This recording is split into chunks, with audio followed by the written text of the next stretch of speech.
Welcome to Kenton's videos. Enjoy the video. In this video, I will explain how to remove a Dodge Charger engine. First, always prioritize safety by disconnecting the negative battery terminal. Next, drain all engine fluids, such as the oil and coolant, to prevent spills during the process.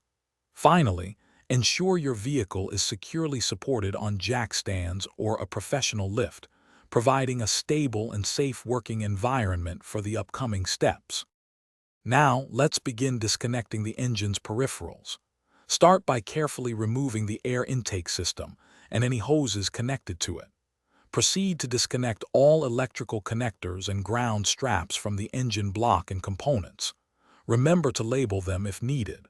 Finally, gently detach the fuel lines and vacuum hoses, taking care to avoid any damage or leaks.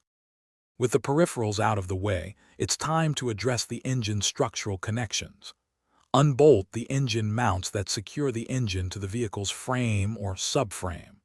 Next, carefully separate the transmission from the engine's bell housing, ensuring all bolts are removed. Also, double-check that all accessory belts and pulleys are either removed or sufficiently loosened for clearance.